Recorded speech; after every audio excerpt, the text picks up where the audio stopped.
My good friends, this is Mr. Davis here. A few things I want to tell you. So I'm just posting this video um, for your help as we prepare. We're a week away, so we're a week and 5 hours away. So nothing that I post anymore is going to be for a grade. It's all going to be optional.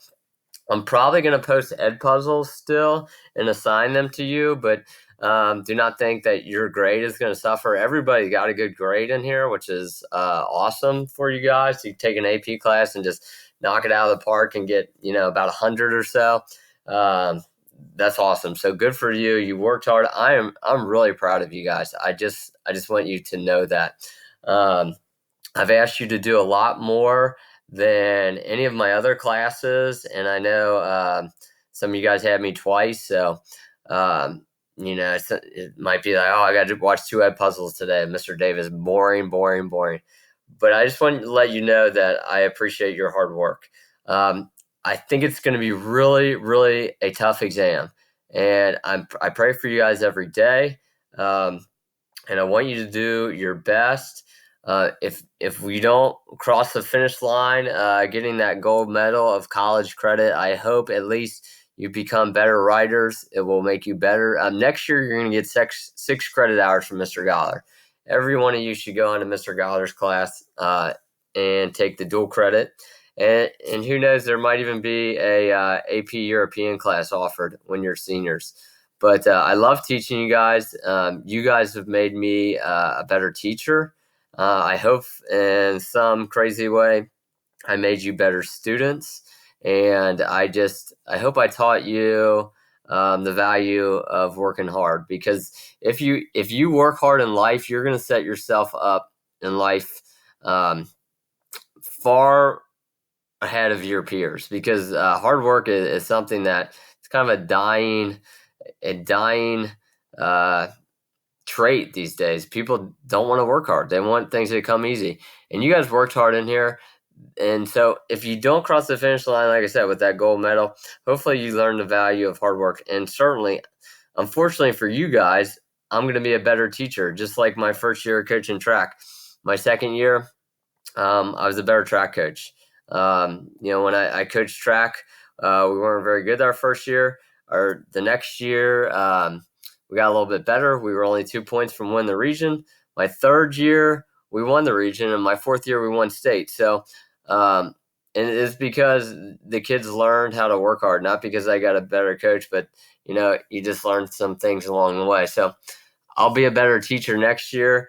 But I hope I can get some of you guys across the finish line with that gold medal. I just want to show you something, because there's a few things that I think are the low-hanging fruits in this exam, and it's context, getting a point for context, and it's getting points for outside evidence. So let me just edit this really quickly. I just only want to make this a 5-minute video or so.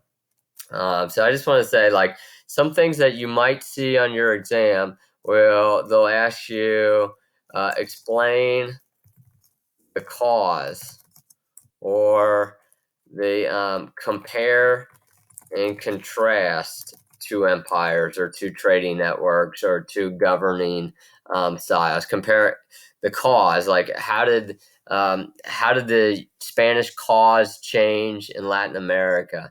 Compare and contrast the Silk Road to the Indian Ocean Road. Compare and contrast the Ottomans, who were land-based empires, to the Spanish, who were sea-based empire. So explain the cause, compare and contrast how things. Another phrase they like to use: continuity and change over time. So these are called historical thinking skills that they want you to examine. What was the cause of the change in South America? Compare and contrast empires. So continuity and change over time means, like, what stays the same and what changes over time. So, like, they might say, describe the continuity and change over the Chinese dynasty, throughout Chinese dynasties. So, like, what stayed the same in China? And that is my good friend Will put some crazy buzzer on my phone. So that was that.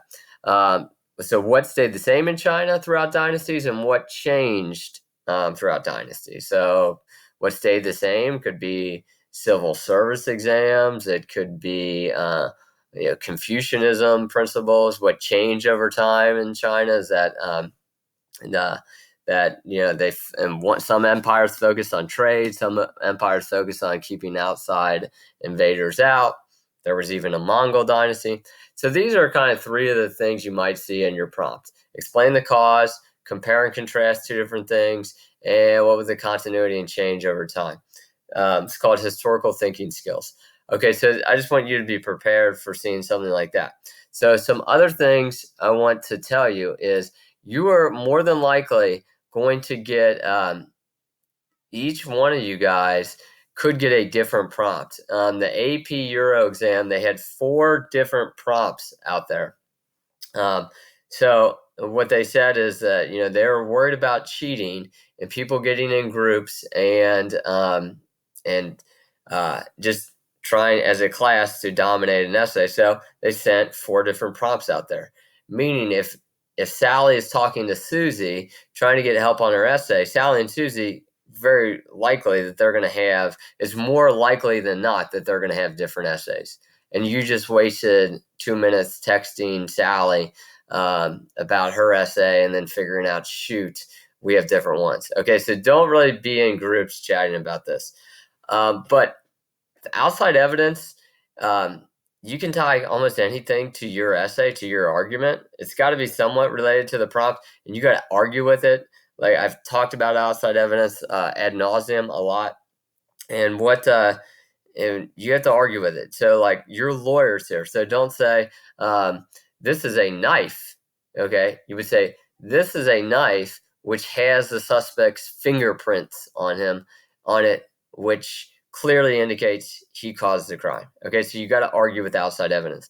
But this is just my tip for you here, because I want you to be organized. I want you to be efficient, find things, and be ready to go like that.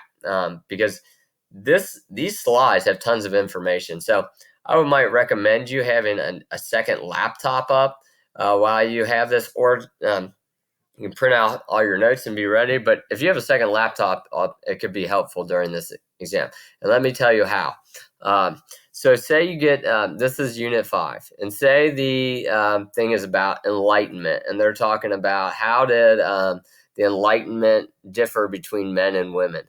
And you remember, and they give you all these documents, and some is about Olympia de Georges, who was beheaded for her thoughts about enlightenment. And then you have like another source is about like an English aristocrat who doesn't like the Enlightenment because it's changing things. So you think, you know what, wasn't there something in America about Enlightenment? And you're like, oh yeah, the Seneca Falls Convention showed that American women were trying to fight for their right to vote in the 1840s. And here this slide is like 50 long. It's more of a reading slide. So it's like 48 slides. So here's a tip. If you go to edit up here, you're in your essay and you want to get some outside evidence, you just can't exactly find it. So you go to edit, and then you go down here to find and replace. And so I'll just think I typed in Olympia or Seneca Falls for Katie's 10. So maybe I just want to type in Olympia. All right, so Olympia de Georges, I only know what the correct pronunciation is. So I type that in, and this shows me that there's, I think she's in here. So if I go to next here, okay, so what this does here is this should take me to where she is. All right, so this, in 1791, Olympia de Georges wrote the Declaration of Rights of Women and the Female Citizen. Okay, so that is a fact. If she is not one of your sources, and you have to talk about the difference between men and women, you could talk about how Olympia de Georges included the word female citizen here to point out that women's rights had not been addressed. Okay, so within a matter of seconds, you found a piece of outside evidence. You just have to be able to argue with that outside evidence. Let's see. Let's just turn it to a different topic. Let's see. So Unit 5. Maybe there's something about like capitalism versus socialism. And you know that Karl Marx was in here somewhere. You just don't know a date. You might have forgotten his works that he wrote. The Communist Manifesto, sometimes attributed to him. So let's see if we, in Unit 5, we can do that. Let's go to Edit, Find and Replace. I haven't done this. I don't know if this will work here, but Karl. Okay. So that should take me straight to Karl Marx here. All right, so Karl Marx offered an alternative views of society. He was a German scholar who wrote the Communist Manifesto. Capitalism, basically feudalism, because some are rich and some are poor. He says that the working class are called the proletariat, and the middle class were called the bourgeoisie. And he said under socialism, social classes would not exist.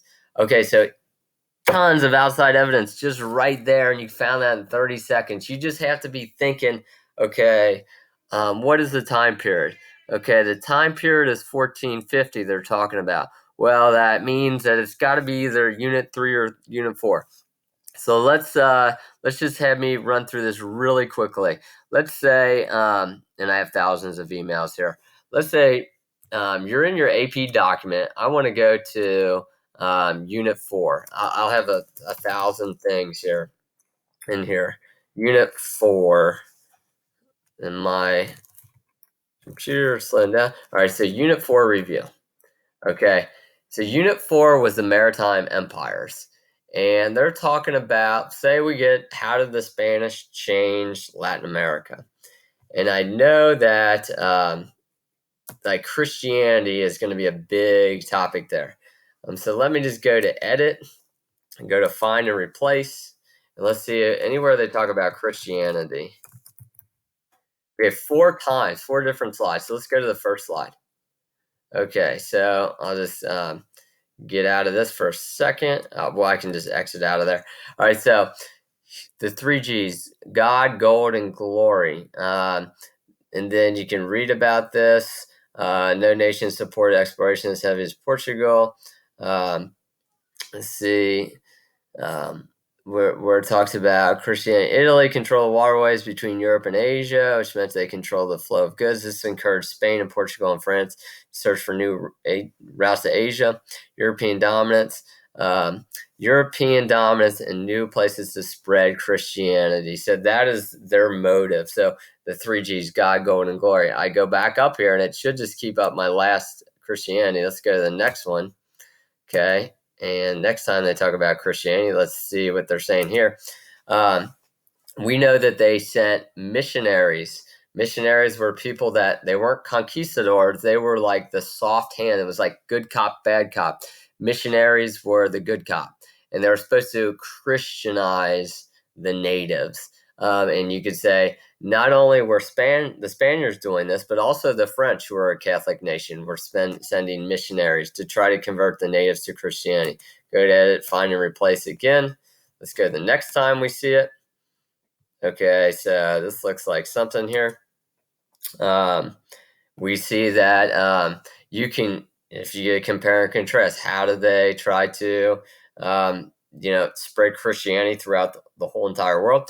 They also said Japan tolerated the Christian missionaries that came from Portugal and the Dutch traders until the influence of Christianity grew too strong. So if there was a compare and contrast essay about the spread of Christianity, you could say that the Native Americans were totally Christianized almost, whereas the Japanese and the Chinese did not want Christianity coming into their empire. And here's a great piece of outside evidence. In 1587, the Japanese government banned Christian worship. You cannot argue with a date. I was born on June 10th, am I going to date myself? 1984. So you can figure out how much of an old geezer I am. You can't argue that I was born in 1984. You can argue that I'm an old geezer. So Mr. Davis is an old geezer is not a piece of outside evidence. Mr. Davis was born in 1984, making him an old geezer. Therefore, he cannot relate to us in this NTI age. That is a piece of outside evidence. So, again, if you're looking for facts, figure out the time period they're talking about. They're talking about the 1400s, 1450s. I know that could be Unit 3, Unit 4. Okay, you search, you get your Unit 4 review. They're talking about Christianity. Go to File, Find and Replace, and search something. So there's my video. I really, really hope that you've watched this and this helps you. But again, nothing is due anymore. Okay.